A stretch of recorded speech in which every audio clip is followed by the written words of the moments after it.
Little known fact, walking is the secret to happiness. Spencer's back, and we're going to walk through Amsterdam here real quick. And if you want to know more about how walking is the secret to happiness, then follow along. Well, first of all, you got to do it. You got to get out of the house. Exactly. But it's the great thing about it is you don't need money. You don't need anything other than a pair of shoes and to get off the sofa and walk out the door. And it is amazing what it can do for you. Even if now you feel I can't walk more than 100 meters, do the 100 meters. Yeah.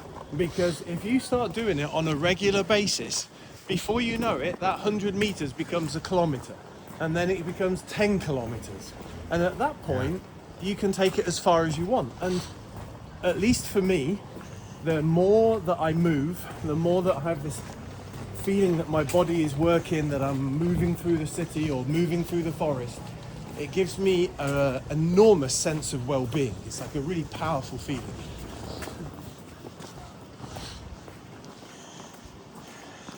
I don't think there's ever been a walk I've regretted. It's a bit like travel.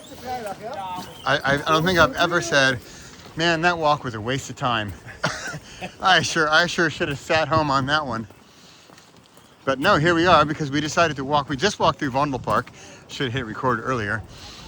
And here we are in Amsterdam. And now this is a bonus, not required, but a bonus is if you happen to have a gorgeous city like Amsterdam, it makes it a whole lot more enjoyable. But it's not a requirement. No, not. And it's well documented that you don't have to be some hardcore gym goer, you don't have to be running marathons, but if you walk for even a short amount of time every day, it compounds to make your health a lot better. Like, I have a friend who recently retired about 2 years ago, and he was really in quite a bad shape health-wise, and he started walking slowly, and he built it up to 4 hours a day. Wow. So every single morning he leaves the house at about 8:30 and he comes back at lunchtime and he walks in different directions away from his house, and he lost tons of weight. He's now no longer needs to take blood pressure medicine. He feels a lot happier. He feels like he obviously lost weight, so he feels good about himself, and it's only from walking. Wow. He walks alone? He walks alone 4 hours every day. He's done it for 2 years. He didn't start with 4 hours, obviously. He started with much less. But for me, he is an amazing example of you don't need money.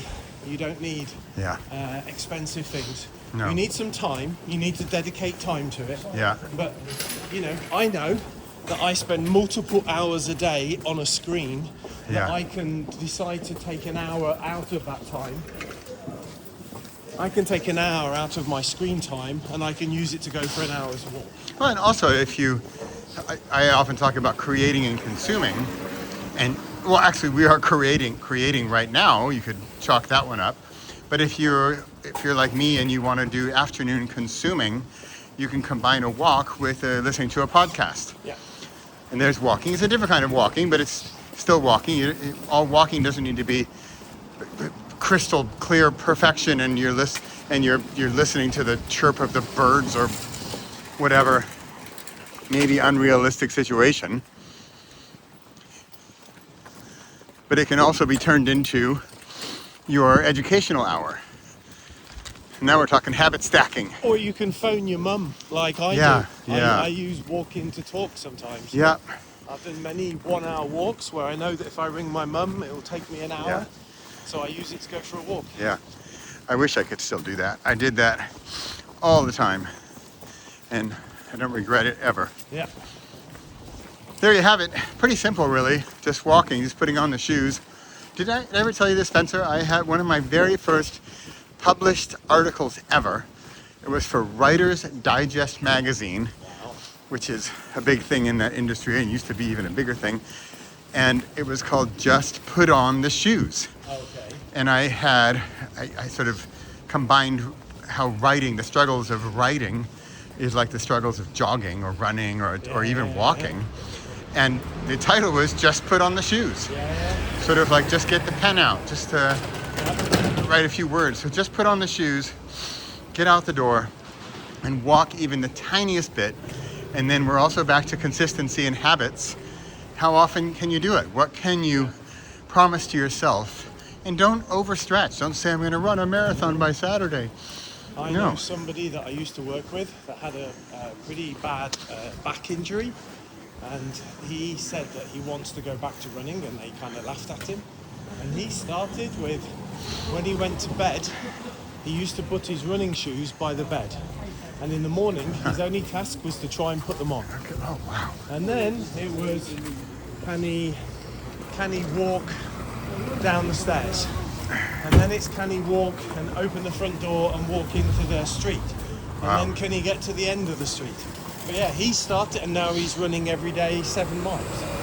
But he started literally with what felt like an impossible task of putting his shoes on himself. So yeah, put the shoes on.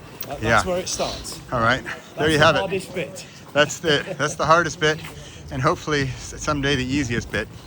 And then go out, enjoy, get off the couch, turn off the Netflix. No offense, Netflix. I love Netflix. Sponsor of our show.